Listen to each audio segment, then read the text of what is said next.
खाना बहुत बढ़िया बनल बा। कहो सोनू, कहो भैया। खीर बड़ा बढ़िया बा यार। दीदी हाई ला बताओ।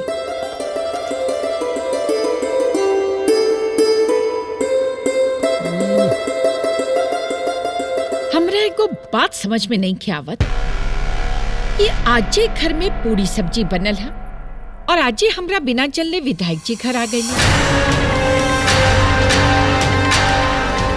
हमरा बिना बुलौले मन बड़ सचेव आ गई। पानी ला। ई बात हमरा संजोग नहीं खिलागत, पर मोद लागता।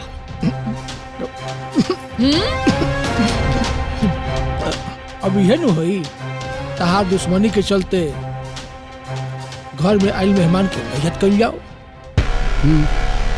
ए माई, अब तो ही बताओ, घर में एक लोग के स्वागत हो और दूसरे के ना हो तो कतरा गंदा लागत। बताओ। सही कतरा भैया। माई वैसे भी छोटकी घर के पतो ही है ना। खबरदार खबरदार जी, ओकरा के घर की पतो कहता। दुश्मन कहो दुश्मन।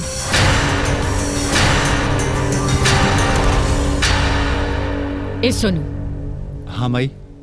सीमेंट वाला, बैटरी वाला, हार्डवेयर वाला, बालू वाला सबके फोन करके काल पंचायत भवन में बुलावा। माई ते खाना खो, काल हम सबके बुला ले। खाना हाँ। खो। माई। हाँ, खाना खाना खाना। हाँ, पहले खो। हाँ, गुस्सा नहीं करेगी।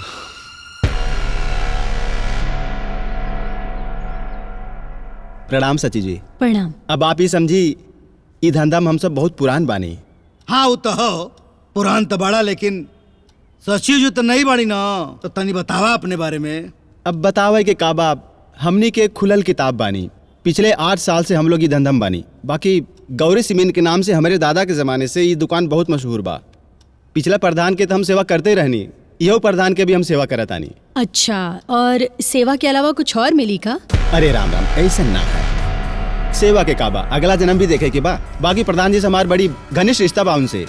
अच्छा अच्छा। ये तो बड़े। हाँ भैया। अरे हुआ बताई। इनकरा यहाँ 2 किलोमीटर दूरी पर हमारी ईंट का भट्टा बा। आँख बंद करके ईंटा भेजीला। अरे पैसवा तो आगे पीछे मिलते रहा। ये तो बढ़ले बा। बाकी इतना मेहरबानी का है? पैसा तो सरकार देवेले ना। अरे मैडम, इनमें मेहरबानी का बात है? ये तो हमारे गांव के विकास के बात है। अब इनमें का सोचे बा? अरे जे पंचायत भवन बनल बा ना मैडम, इहू में हमारे भट्टा की ईटा लागल बा। हाँ। आप चाहिए तो तुड़वा के देख ली, ऊपर MP लिखल है। महेंद्र प्रताप नाम है। अच्छा। प्रणाम। भारत बैटरी के नाम से मशहूर बा दुकान हमार।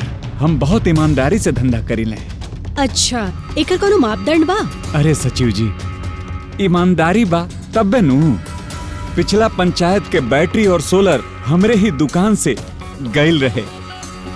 पिछला प्रधान तो महीनों महीनों बाद पेमेंट करत रहनी। और ई प्रधान जी? ई प्रधान फंड औते ही हमनी के भुगतान समय पे कर देवेनी। अच्छा, और कहीं भी सप्लाई करे नी का?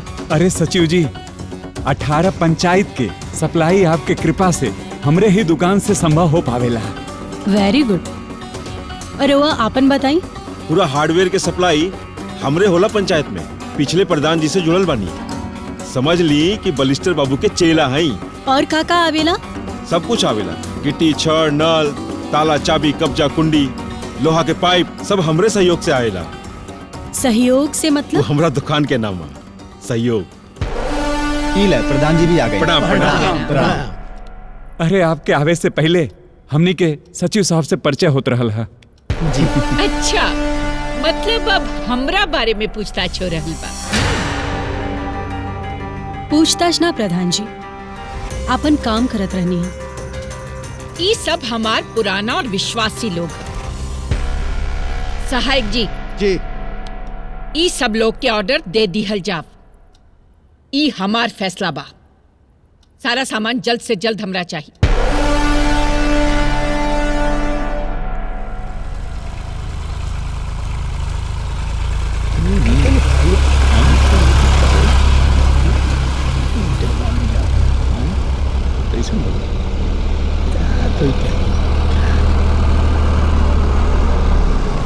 का हो ए मंगरू भैया, इ त नौका सचिव के आइते पंचायत के काम शुरू हो गइल।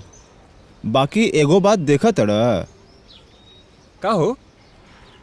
सामान रखवावे के चाही पंचायत भवन में, बाकी जाता घर में। अब तो घर में रखाई तब्बे जौन बाकी बुद्धि खुली। सही कहा तड़ा।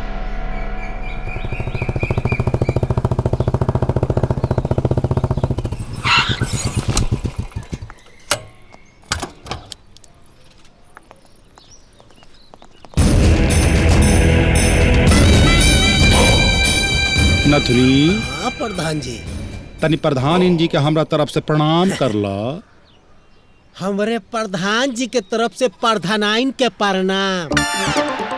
सचिव मैडम जी के साथ हमारे को प्राइवेट मीटिंग रहे, गुप्त मीटिंग, उहे करे खातिर आए रहे। और प्रधान जी के घर से आयल रहे एकदम लबलब साड़ी वाला दो ही और स्पेशल थारी के सुरकल चूड़ा पेश कइल गइल बा।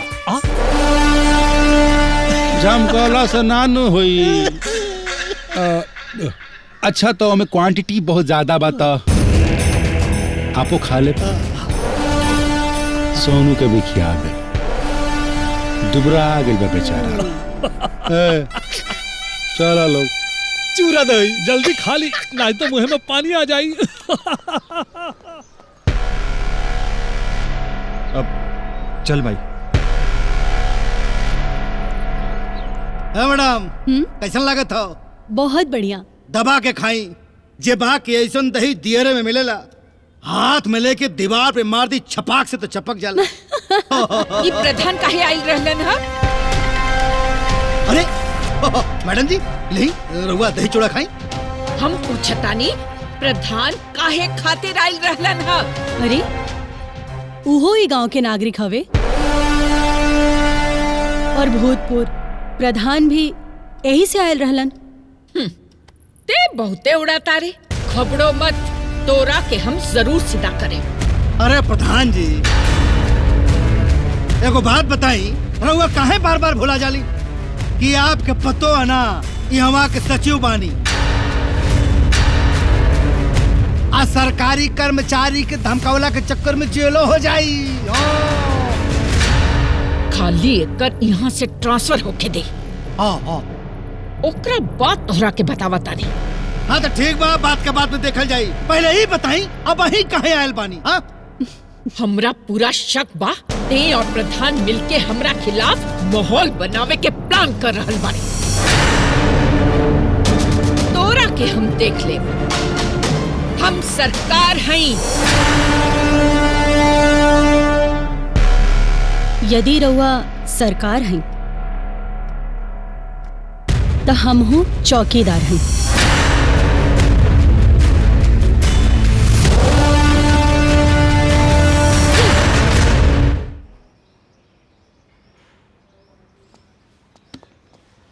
अरे बाबूजी प्रणाम।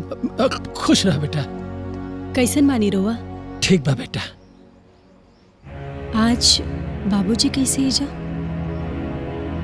अब मुन्नी बाबूजी कहत रहला न कि एजा पंचायत में रह के तू कब तक माई की इच्छा पूरा करत रहबू, बहुत हो गई, अब चला घरे चल चला। ए जी बाबूजी रउए बताई कि हमके के बोलेलस हो जा और हम ना आईनी। रउआ लोग तो देख रहल बानी ना कि माँ जी हमरा साथे दुश्मन नियन बर्ताव करत आरी। तू घबरा मत बेटा, अब चाहे कुछ हो जाए, बाकी हम तारा के पंचायत में ना रहे देम। एजा रहल के चाहता, बाकी हाँ एक बात बा कि हमू घर छोड़ करके माँ जी के कहला पर आइल बानी। माँ जी कहब त हम जरूर आई।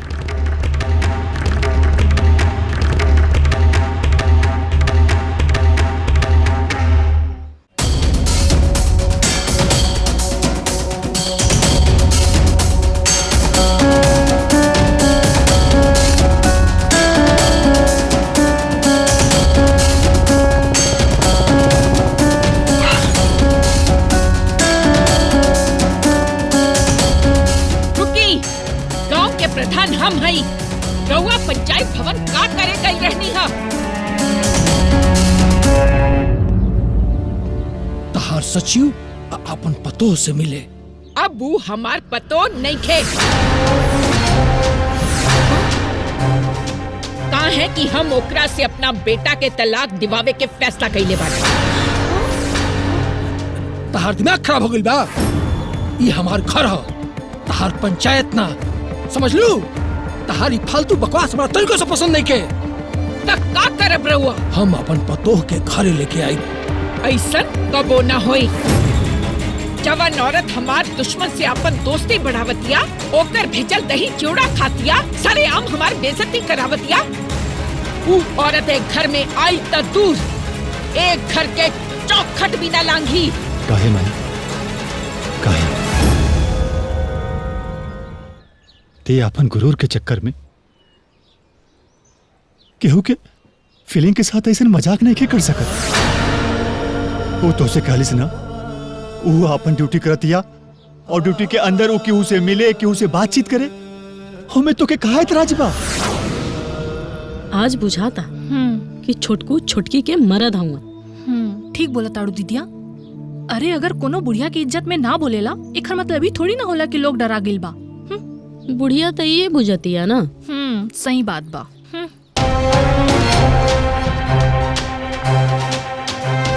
आज तोहर आवाज निकलता, एकरा मतलब कि एक घर में हमरा खिलाफ षड्यंत्र होता।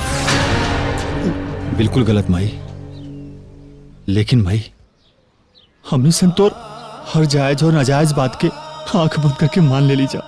बाकी तो के हमने के कोनो फीलिंग की कदर नहीं की। तू अगर अपन पतोह के तकलीफ देबू तो ई काहे नहीं खुश सोचत कि तहार बेटा के भी तकलीफ होई। माई, अरे हद होला कोनो चीज के। वैसे भी बाबूजी ठीक कहा था। मैं माई, अरे अब वो कुछो नहीं के बिगड़ल। तोहनी सब अब दुश्मन के भाषा बोले तारा, सब केहू के ठीक कर दे। तू सुधरबू कि ना सुधरबू, एक बात कान खोल के सुन लो। या तो पतो हमारे घर में आई या तू घर से बाहर जाइबू।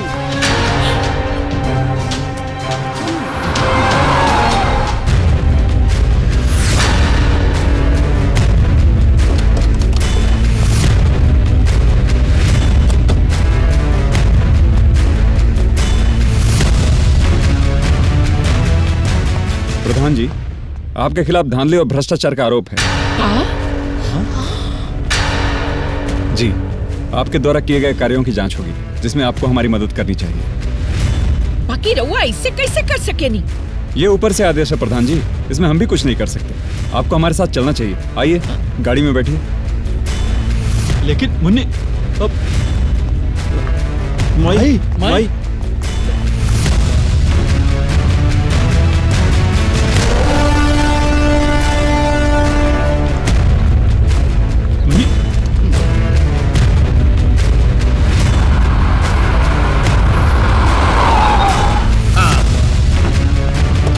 आइए सर। आप कौन हैं? हम एक गांव के पूर्व रखवाला। मतलब एक गांव के पूर्व प्रधान। अच्छा सर, कंप्लेन हम ही किए थे। प्रधान जी के विकास कार्य दिखावे खातिर हम ही कंप्लेन करे रही। आई ही देखी प्रधान जी के विकास। ए जा सक रे, हाँ, विकास दिखाओ सर।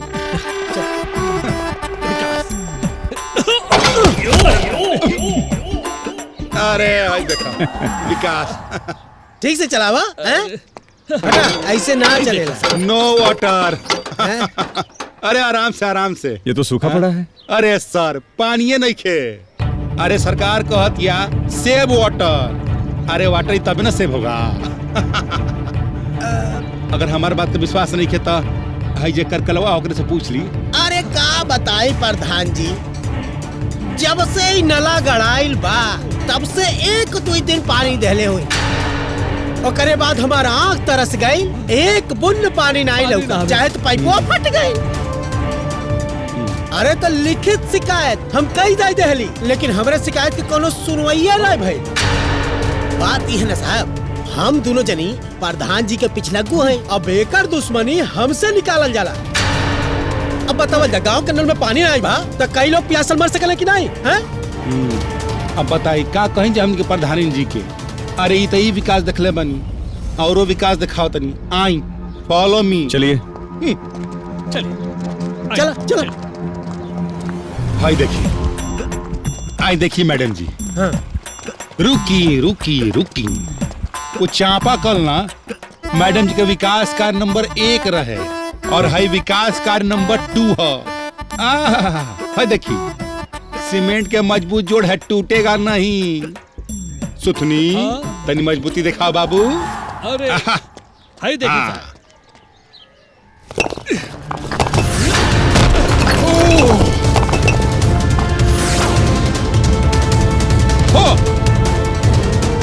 सर, हाय देखिए एकदम सीमेंट के ना माटी से प्लास्टर करल बा, माटी से। ए सर, रउआ तो अभी हाई विकास कार्य देखनी है। एकरा बाद रउआ के एगो और विकास कार्य दिखावा तनी।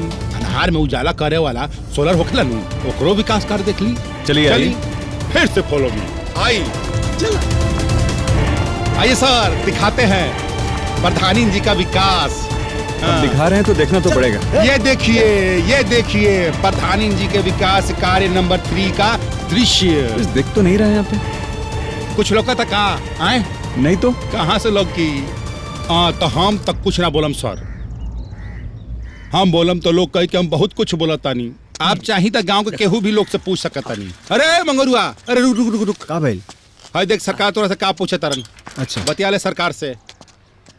ये बताओ, ये जो लाइट लगी है ये कभी जलती भी है या शोपीस में लगी है? एक दिन जलल साहब, ओकरे बाद कभो ना जलल। अरे साहब, दू लोगन से और पूछ लेवल जा। हो सकेला कि आदमी झूठ बोलत हो, सब कुछ साफ हो जाए। ए भाई घबरा मत, जौन देखले वाला निसंकोच साहब के सामने बता। अरे एकदम बेधड़क बतावा। हाँ। पहला बार तो सरकार आयल बड़न तोहनी के तकलीफ और दुख सुने खातिर। बताओ बताओ। बोलो बोला। अरे साहब, जत्ते लाइट लगा कहियो जलबे ना कहीं। और नहरा में सबका ठेस लग जाता हो, देखा गोड़ चोट लागल बा। अब हमनी गांव वाला चुप रहे साहब, सब बड़का लोगन के हाथ में बा। हमनी का औकात बा। देखो ऐसा है, ना कोई छोटा होता है ना कोई बड़ा होता है।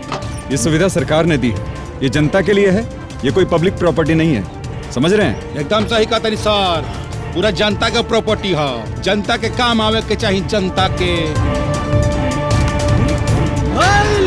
हाय देखी लोग, हाय देखी, हाय देखी सरकार, हाय देखी। पानी नहीं खे, पानी गए तो कैसे जोरी। लगता है कि बैटरी के पानी का घोटाला हो रहा है सर। घपला ही घपला है, घपला ही घपला। ए सर जी, सेटिंग है सब। हाँ, पूरा ग्राम पंचायत को ना प्रधानी जी सत्यानाश कर दी हैं। प्रधान जी, आपको अपने सफाई में कुछ कहना है? ए सर, अब तो दूध के दूध और पानी के पानी हो गए बनू। अब प्रधानी जी के ग्राम पंचायत में ना जेल में ले जाकर डाली। और ऐसे भी सरकार के फोकट के माल खा खा के चरेबिया गई बड़ी नू। कल रही नू कि झमकावला से ना होई। सचिव मैडम जी, आपके बहुत बहुत धन्यवाद। रहुआ आपन साथ दे के ई प्रधानी जी के कर्मकांड उजागर करे में हमार सहयोग के लिए बहुत बहुत धन्यवाद। आप सचिव जी, आपके पंचायत में भी इस तरह से धांधलियां हो रही हैं और आपको खबर तक नहीं लगी। सरकार ने आपको इसीलिए नियुक्त किया है, आप भी दोषी हैं, सजा आपको भी मिलनी चाहिए। लेकिन सर, जो भी सामान आया है सब प्रधान जी के पहचान के लोगों के यहाँ से आया है। सामान इनके घर पे रखा है। जब मैं मैडम के घर पे चेक करने गई तो मैडम गुस्सा हो गई हम पर। आप ही बताइए मेरी क्या गलती है इसमें? मुन्नी,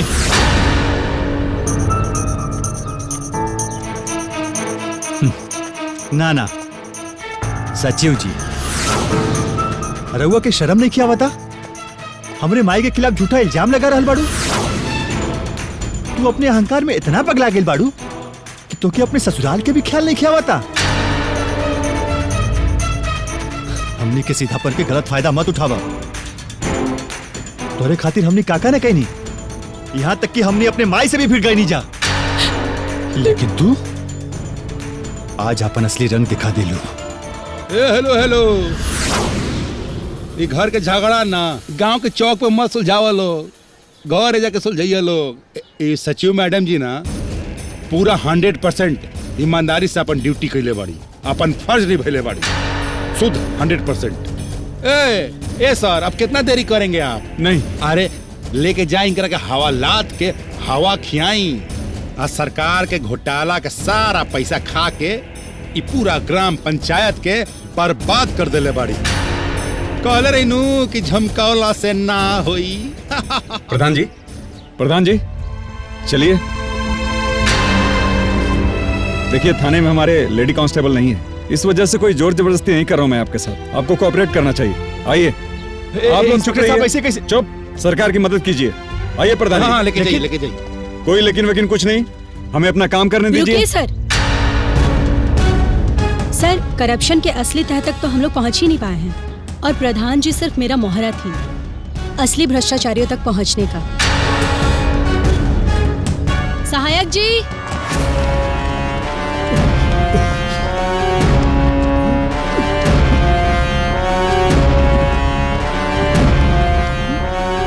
दरोगा साहब, असली मुजरिम प्रधान जी ना, असली मुजरिम 23 सातिर लोग बाड़े।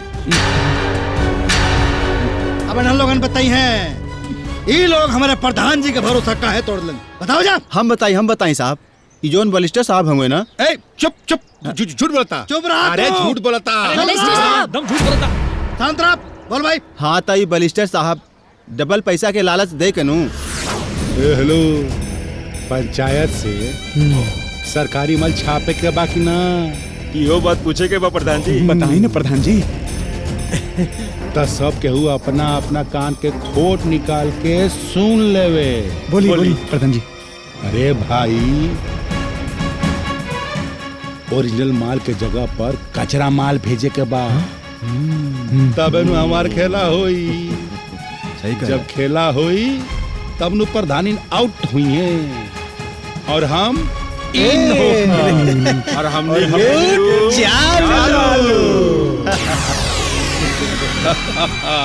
जमकावले से हुई। वाह बलिस्टर साहब, का खोपड़ा है आपके, पूरा पासे पलट जाए। हमने सीमेंट की जगह माटी भरौनी है। प्रधान जी तो ओरिजिनल सीमेंट के पैसा हम लोगन की देते रहनी है। अरे खराब बैटरी लगावे खातिर बलिस्टर साहब पैसा कम देले रहनी कमीशन के चक्कर में। हमनी के कौन गलती बा साहब? हुजूर, हमनी के कोनो गलती नहीं है। हाय बलिस्टर बाबू हुआ ना, यह कहला कि 3 नंबर ईटा भेजा, तब हम भेजली है बाबू। साहेब, सजा काहे हमनी के काहे मिले के चाहिए? ओकर असली जड़ तो बलिस्टर बाबू बड़े।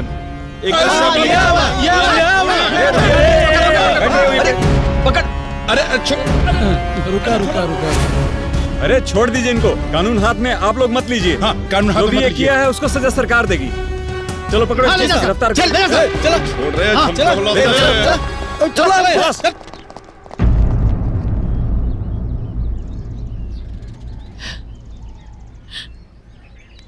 आज अगर तू पढ़ल लिखल ना रहे तू तो हमरा के हथकड़ी लागे से केहू न बचाई। हमार सोच गलत रहे बहू। हम अपना शान शौकत के गुमान में समाज के सच्चाई पर पर्दा डाल देले रहनी है। जब नामू से तोरा पढ़ाई के विरोध कैनी है, तोरा नौकरी के विरोध कैनी है, वो मुंह पर हम थप्पड़ मारे ई का करत है हुआ बताई। माँ जी शांत हो जाइए, हर समस्या के समाधान समय से हो जाला माँ जी।